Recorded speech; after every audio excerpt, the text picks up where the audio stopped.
Hey everyone, how are we doing? Today I thought I would talk about how to get the most out of learning a piece of music and take your learning to a deeper sort of level rather than be too surface level. We are going to use Them Changes by Thundercat as our kind of vehicle for this lesson. Just for context, I'm going to play through the A section and then play through the B section, and then I'm going to take you through the 7-part framework for getting more out of your learning. Okay, so here's the A section just for context. 1, 2, 3, 4.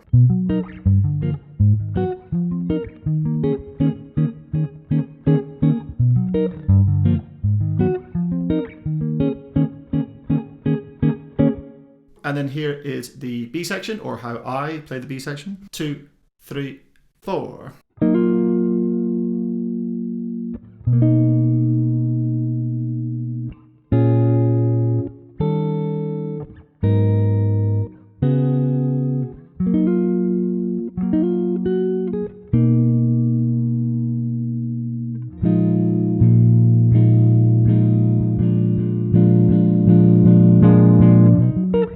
Back to the A section. So I mentioned this 7-part sort of framework. So that is basically step 1, is learn the part, right? It's kind of obvious. Maybe there's a clear guitar part in the record. Maybe you're just doing an approximation like we were doing just now. But that is step 1, okay? Now often people tend to stop there, okay? They just learn the part and then maybe they play it live, they play it in their bedroom, and then they'll move on, right? There's a richer way to learn, okay? So step 2 in this sort of 7-part framework would be to begin labeling the chords and understanding what's happening in the harmony. Let's start doing that just now. So in the A section, we start with this chord. That is a C flat major 7 or a B major 7. Who calls it C flat? Then we have a G minor 7. Then we have an A flat minor 7. Then we have an F7 sus 4. Then we have an E flat 7 sus 4. My interpretation is it's pretty much E flat minor, but Thundercat is borrowing from the kind of parallel major, which is E flat, okay? And we can see that more clearly if we look at the harmonized E flat minor scale and we look at the harmonized parallel E flat major scale, which we're going to do just now. So first of all, we have the C flat major 7, which is coming from the E flat minor scale. Then it pivots to a G minor 7, which is coming from the E flat major scale. Then we're back with an A flat minor 7, which is from the E flat minor scale. That's the 4 of the E flat minor scale. The penultimate chord, F7 sus 4, I interpret that as coming from the 2 of the E flat major scale, even though it's a sus chord. And similarly for the final chord, the E flat 7 sus 4, I interpret that as just a return to the 1 of the minor scale, again, even though it is a sus chord. So the B section begins with a G flat major 7, or certainly that's how I play it. Then it goes to a C flat major 7, or a B major 7, whatever you want to call it. That's kind of like going from a 1 to a 4. We're now kind of pivoting to the relative major. To find the relative major, you can just go up 1, 2, 3 frets or 3 semitones. Conversely, if you're in a major key and you want to find the relative minor, you can go down 3 frets or 3 semitones. So we have a 1 chord to the 4, which is the G flat major 7 to the B major 7. Then we have a 3 chord, which is going to be the B flat minor 7. Then the 6, which is, in this instance, it's a bit of a kind of secondary dominant that's happening here. It's the E flat 9 flat 5, okay? Secondary dominants are basically where you can introduce dominant chords where there would typically be a minor chord. That's typically how I think about them. Then we have the 2, which is the A flat minor 9, to the D flat 7 sus 4, which is like the 5. Because we're kind of going 5, 1, or 5, 1. I can't sing that low.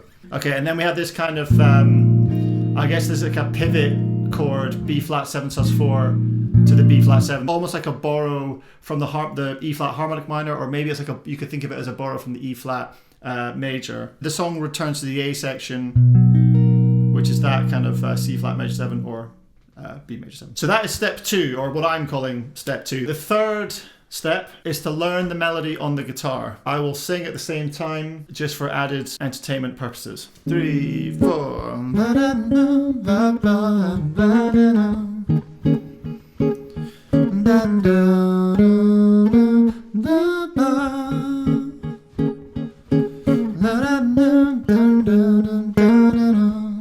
Something like that.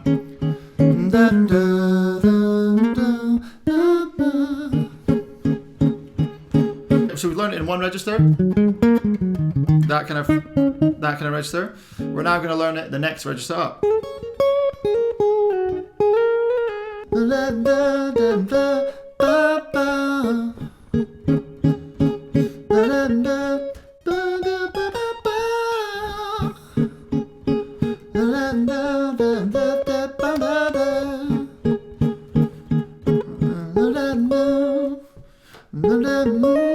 So again, I do this for a lot of different reasons. It gives you a pretty clear idea of what the key is. Another good reason for learning melodies, even if it sounds simple to your ear, is you realize that there's quite a lot of intervallic jumps that happen in melodies. So for example, if I play this, now that, you see how intervallic that is? So as guitar players, sometimes we can have a bad habit of playing in a linear kind of way. You know, we take a solo and all of a sudden it's starting to go a bit,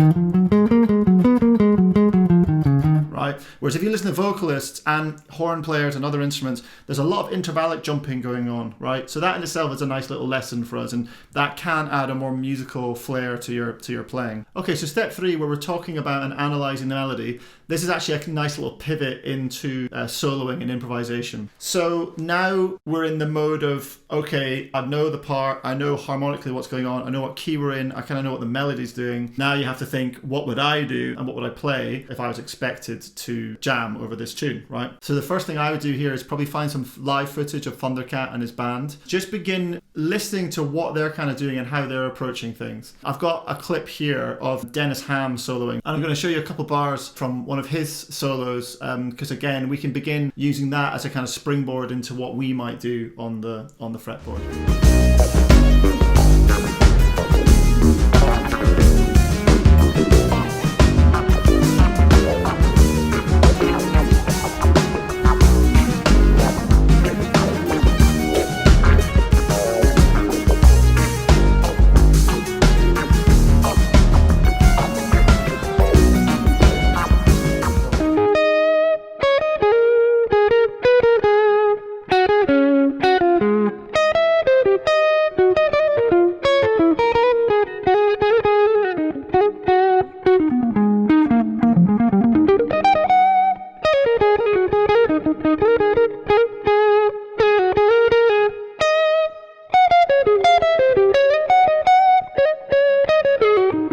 Going to get into step 5 of this framework alongside step 4. From listening to Thundercat sound, he's quite a fan of kind of auto-wahs and envelope filters and like harmonizer kind of sounds. Maybe if I was doing this live, I might use one of these guys, like a kind of harmonizer kind of POG kind of sound. But I'm just in Logic at the minute with Neural DSP. Now you could kind of do all kinds of stuff here in terms of sound design. Maybe I'm going to add an octaver. That sounds kind of fun. Yeah, that sounds cool. We tend to talk about notes and chords and these kind of abstract things, but of course sound is the world that we're in. Okay, so now let's play along with Dennis Ham to full tempo.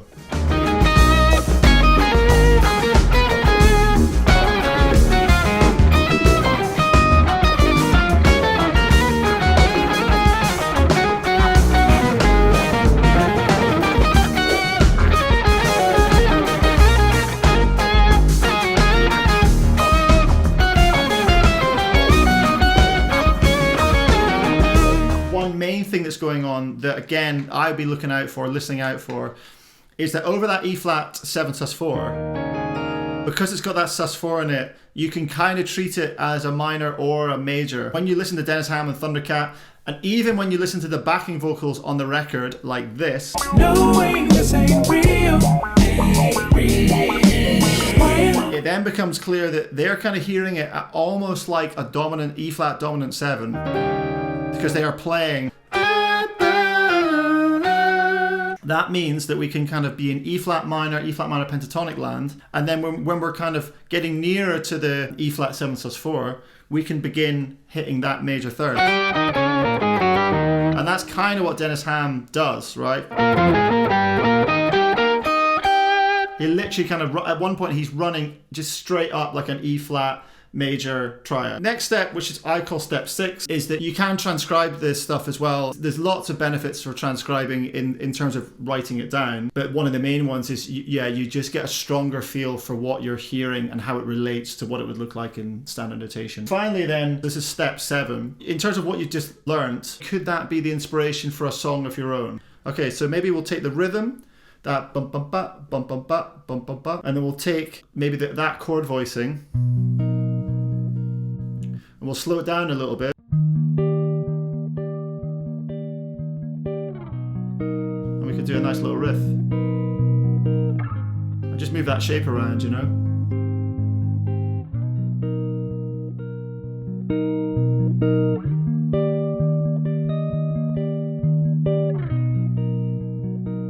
And now that could be a piece of your own.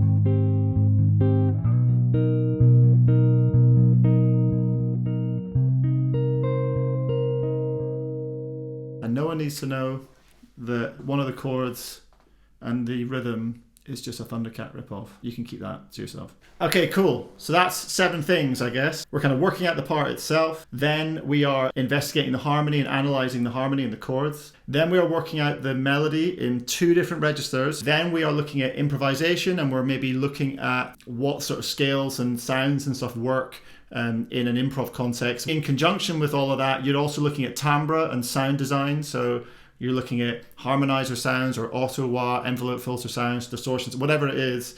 You're looking at sound design and timbre, because that really is one of the most important things. You can talk about theory and all this stuff till the cows come home, but if the sound is not right and it's not musical or impactful, then you can forget the rest of it. Then it's transcription. I use MuseScore, but again, you don't have to do that, but you do begin to understand with a bit more depth the connection between what you're hearing and how it might appear in sort of standard notation. And then the 7th step would be pure kind of creativity in a kind of compositional sense. You know, what elements can you take here that could then be the genesis of your own piece of music, you know? Okay, cool. So I hope that makes sense, and I hope that was useful. It's not a set like 7-step method that, you know, it kind of depends on the tune, and it does depend on what you want to focus on in a piece of music. But I certainly get a lot of usage out of and mileage out of that approach. So please do leave a comment if that was useful, or if anything needs clarification, then please do just drop a comment. If you'd like me to do this whole process again, but with a piece of music that maybe you would suggest, or like an artist or a piece of music that you have in mind, please do leave a comment. The transcription for Thundercat in terms of like the A and the B section, that's linked in the description. If you want a transcription of the Dennis Ham solo and the melody kind of transcribed, you can leave me a tip on my Buy Me a Coffee page, and I can transcribe that for you and send it to you. That's pretty much it. A nice one, everyone. Have a lovely day. Peace.